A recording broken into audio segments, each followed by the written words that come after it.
Okay, so Tim Jackson's idea. Are we in some kind of consumption race, which to at least some extent is leading us to not get happier despite increased consumption?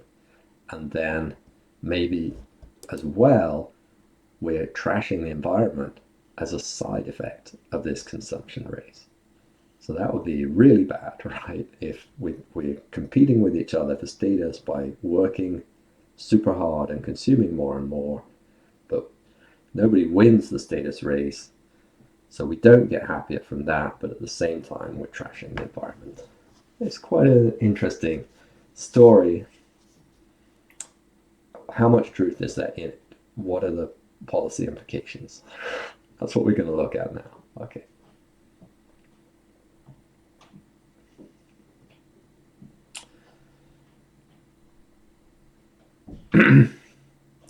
So we're going to link a possible lack of happiness, or we should be getting happier faster, and we're going to link it to these problems.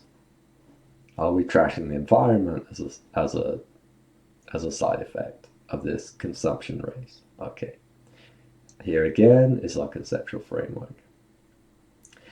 And now we're going to go back to the production possibility frontiers. Yeah, so this is a static conceptual framework. Okay, so we're not looking at now at these investment problems. We're looking at more of a static framework. It's a little bit simpler. Okay, to keep things simple. And we're going to go back to the production possibility frontiers from the previous module. For given capital and technology, so ignoring these more but long-run dynamic questions, how do we achieve better environmental quality? So we want to move around.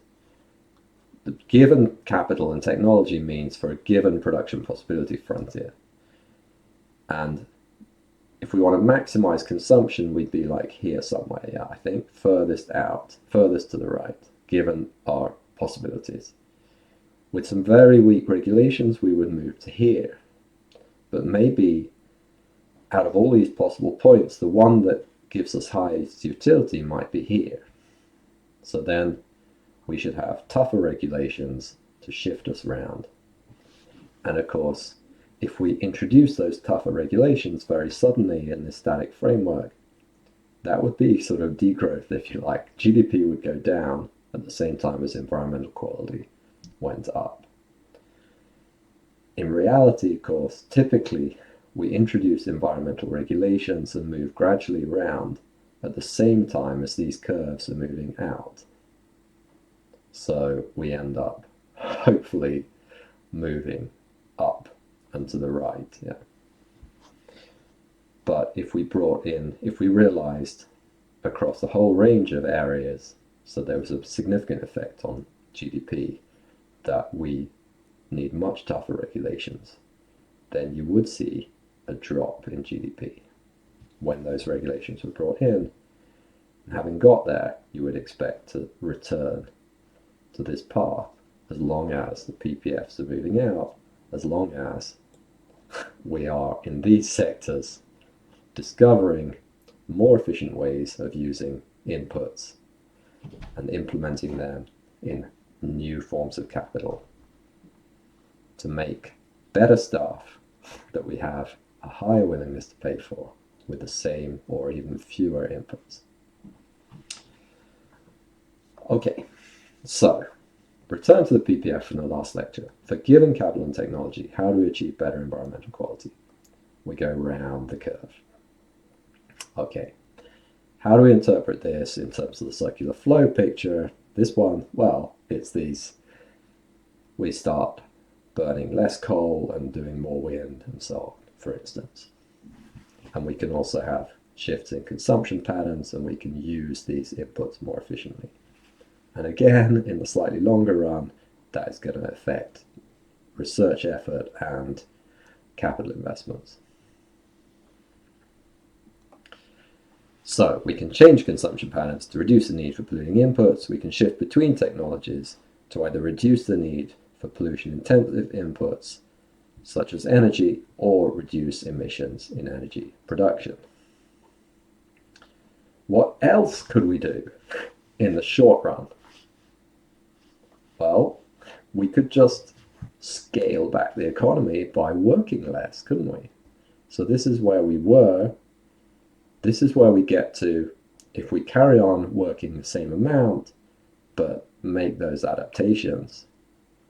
But we could also just like shut down part of the economy, like work less and therefore use our capital goods and so on less intensively.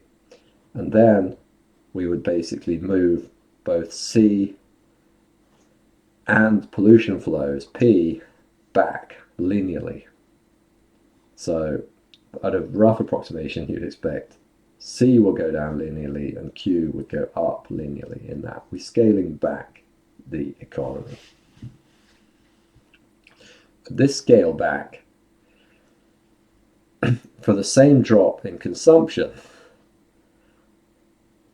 by scaling back, we get a far lower decrease in pollution, a far lower increase in environmental quality. And it makes sense, right? Because this was targeted to maximize, to stay on the PPF. So for this level of consumption, this is the maximum environmental quality we can achieve, because we're doing these carefully chosen changes, right?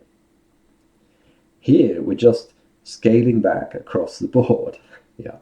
So clearly, it's not going to be as efficient. We're not on the PPF, we're inside it. And if we want to get back to polluting at this level and to this level of environmental quality, well, we need to take consumption all the way back here, right? A massive drop in consumption. Okay. So you can think of lead in petrol, yeah. So we had terrible lead pollution in the air. What did we do about it? Did we scale back the economy so that we all drove less? Or did we just say, let's take the lead out of the petrol? Okay. Clearly, we took the lead out of the petrol. So this is, as a way to reduce emissions, this is like incredibly inefficient. Okay. It makes no sense. Okay. But we'll get there. Sorry. Yeah. So work less. One way. What else could we do in the short run? We could work less. Might this, and then this is super inefficient way to reduce emissions and improve environmental quality. But if we're all working too hard in the first place, then that inefficiency it's no longer relevant to call it inefficient, because we're actually we're moving towards the right amount of work, if that's the case. Because the more we work, the less leisure time we have, right?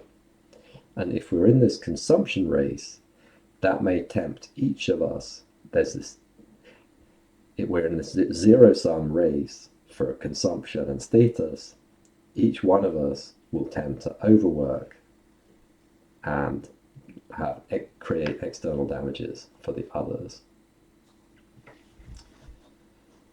So, and this is related to the paper which is in the literature list by Keynes from 1930, Economic Possibilities for Our Grandchildren. And it also relates again to the Jackson stuff, including the book, 2009.